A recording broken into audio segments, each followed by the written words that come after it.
Merit స్కాలర్షిప్లు, అత్యాధునిక వసతి సౌకర్యాలతో భోజనాలు, బంపర్ ఆఫర్లతో 50 కోర్సుల్లో సీట్లు గ్యారంటీ ప్రకటించింది మన కాంచీ యూనివర్సిటీ. ప్రముఖ కంపెనీల్లో ప్లేస్మెంట్ అవకాశాలు. ఇంకెందుకు ఆలస్యం? వెబ్సైట్ ని సందర్శించండి. వివరాల కోసం నంబర్లకు కాల్ చేయండి. రమణాచార్య గారికి నాపై ఉన్నటువంటి అవ్యాజమైనటువంటి అభిమానమే దీనికి కారణం. వారితో నాకు పరిచయం కొన్ని దశాబ్దాల నుంచి ఉంది.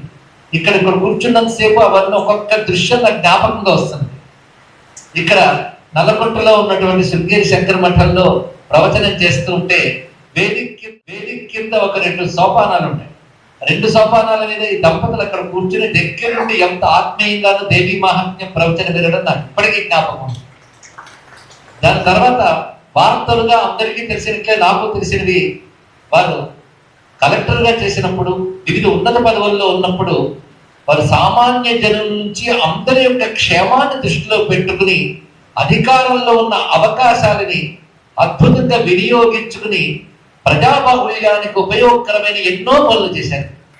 అందుకే వారు కలెక్టర్గా ఒక దగ్గర పనిచేసి అక్కడి నుంచి మరొక చోటుకు బదిలీ వెళుతూ ఉంటే ఆ ఊరి వాళ్ళందరూ కంట తడి పెట్టుకుని ఆయన వదలలేకపోయే వాళ్ళ దృశ్యాలు ఆయన పనిచేసిన ప్రతి చోట కనిపిస్తూనే ఉంటాయి. విశేషించి వారు దేవాలయ శాఖలో పనిచేసేటప్పుడు వారు నిర్వహించినటువంటి పద్ధతి ఏదైతే ఉన్నదో అటువంటి ధార్మిక పద్ధతి అందరికీ ఆదర్శప్రాయమైన పద్ధతిలో నిర్వహించిన విషయం కూడా గమనించి ఆనందించిన వాళ్ళలో నేను ఒకటి. తిరుపతి దేవస్థానంలో కార్యనిర్వహణాధికారిగా వారు చేపట్టినటువంటి విధానములు ఉన్నాయి, సామాన్యములు కావు.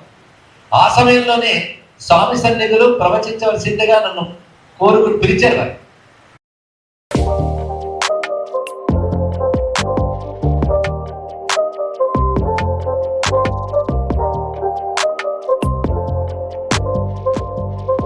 అప్పుడు ఒక మాట చెప్పుకున్నాం, దేవస్థానంపై నాకు చాలా గౌరవం ఉందండి, కానీ అక్కడికి వచ్చి మాట్లాడేంత సాహసం మాత్రం లేదు. దానికి కారణం ఇది వరకటి కొన్ని చేదు అనుభవాల వల్ల అనంటే ఆయన నవ్వు నవ్వి అలాంటి చేదు అనుభవాలు లేకుండా మేము చూసుకుంటామన్నాడు. కేవలం వారి మాట వల్ల 2 పర్యాయాలు తిరుపతి దేవస్థానంలో హాయిగా మాట్లాడుకునే అవకాశం కలిగింది. తర్వాత అనేక సందర్భాలు వారు కళల్ని గౌరవిస్తారు, కళాకారులను గౌరవిస్తారు. అంతేకాదు అందరి హృదయాల్లో ఆయన పట్ల ఒకటే ప్రేమ భావం, ఒకటే ఆదర భావం. ఏ ఒక్కరికి వ్యతిరేక భావం ఉండదు. అది సంపాదించడం అంటే సామాన్యమైనటువంటి అంశం కాదు.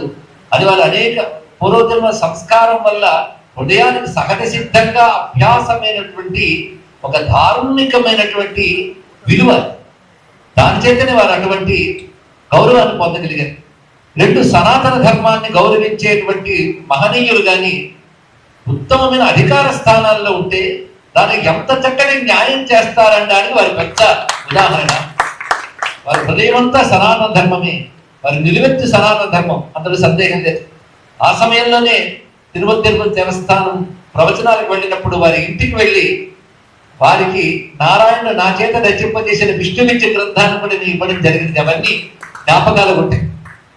ఇలాంటి సమయంలో మా భరణి గారు వచ్చి మాట్లాడడం, ఇక మేము ఎంతో అభిమానించేట్టు ఓలేటి పార్వతీశం గారు. ఈ పార్వతీశం గారు దూరదర్శన్లో ఉన్నప్పుడు ఎన్ని మంచి కార్యక్రమాలు ఎవరు మరిచిపోలేని ఉన్నాయి.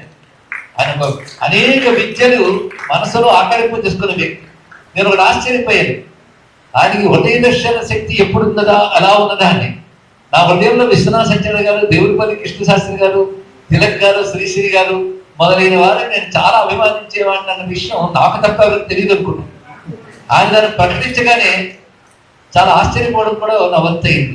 ఒకవైపు అధికారిగా ఉన్నప్పుడు దాని పరిమితులు ఏమిటి, దాని నియమాలు ఏమిటి, ఆ ప్రభుత్వమైన బాధ్యత అంటే ఏమిటో తెలుసుకుంటూనే ఒక సనాతన ధార్మికుడుగా తన యొక్క సంస్కారం ఏంటో కూడా తెలిసి రెండింటి మేడ నుంచి చూపించినటువంటి మహనీయులు వారు. అందుకే విడిచిపెట్టకుండా సనాతన ధర్మాన్ని పాటిస్తూ నేటి కాలానికి తగ్గట్టుగా బాధ్యతను నిర్వహిస్తేనే వాడు విజయవంతమైన వ్యక్తి అవుతాడు అని ఆయన చాటి చూపించారు.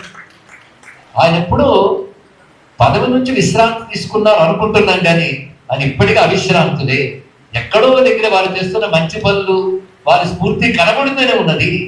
అందుకే ఇప్పుడు జరుగుతున్న అమృతోత్సవము వారికి మరింత అమృత శక్తిని ప్రసాదించారు అని కోరుకుంటున్నాను. అయితే డాక్టర్ రమణాచారి జీవిత సాఫల్య పురస్కారం అనే మాట నాకు చాలా ఆశ్చర్యం, ఆనందం కలిగించింది. ఎందుకంటే జీవిత సాఫల్యం ఎవరికి జీవిత సాఫల్య పురస్కారం పుచ్చుకుంటున్న వాడికి ఇచ్చిందా? జీవిత సాఫల్యం డాక్టర్ రమణాచారి జీవిత సాఫల్యమా? వారి జీవిత సాఫల్య సందర్భంగా వారి ఆదరణతో ఇచ్చిన పురస్కారంగా దీన్ని స్వీకరిస్తుందనే తప్ప ఈ జీవితం ఇంకా సాఫల్యం పూర్తిగా పొందిందని అనేటంత ధైర్యం లేదు. కానీ వారి జీవితం మాత్రం సాఫల్యాన్ని పొంది సాఫల్యంతో కొనసాగుతుంది, అందులో సందేహం లేదు. ఈ అమృతోత్సవ సభ ఎలా జరిగిందో వారి యొక్క సహస్ర చంద్ర దర్శన సభ కూడా సపత్నీకంగా వారు పూర్తి ఆరోగ్యంగా ఇంతమంది సహోదరులు ఇంకా ఎంతో మంది సహోదరుల సమక్షంలో జరగాలి. అలా వారు వేదము చెప్పినటువంటి పూర్ణాయువు ఏదైతే ఉన్నదో 120 ఏళ్ల పైన అది వారు పొందాలని మేము కోరుకుంటున్నాం. ఎందుకంటే వారి ఉనికి చేత ఎంతో మంది స్ఫూర్తినిస్తారు. వారు క్షణం కూడా విశ్రాంతి తీసుకోరు. సమాజానికి పనికొచ్చిన ఏదో ఒక మంచి పని చేస్తూనే ఉంటారు కనుక అటువంటి వారు బాగుంటే ఎందరో బాగుంటారు. ఎందరో బాగుండేలా తాను ఉండడం ఉన్నదే అంతకంటే జీవిత సాఫల్యం మనకు ఉండదు. అది మా రమణాచారి గారి దగ్గర చూస్తుంది. నేనే కాదు, ఎవరి వారి గురించి మాట్లాడినా ఆ రమణాచారి గారు అంటారు. అలా అన్ని వేలాది మంది లక్షలాది మంది హృదయంతో అనుబంధం ఏర్పరచుకున్న గొప్ప వ్యక్తిత్వాన్ని మన వాళ్ళ జన్మదిన సందర్భంగా సత్కరించుకున్నాం.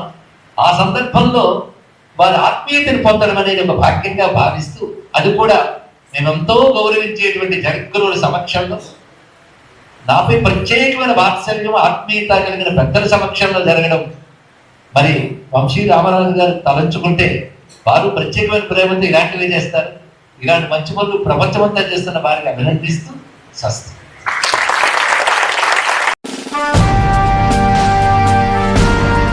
దేశ రాజకీయాలను ఏలిన మన నాయకులు, సంస్కరణలు చేపట్టిన మహానుభావులు,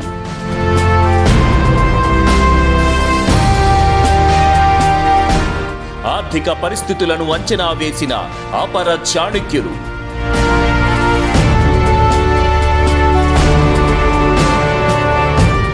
ఆ స్ఫూర్తి, ఆ ప్రేరణ ఈ తరానికి ఆదర్శం.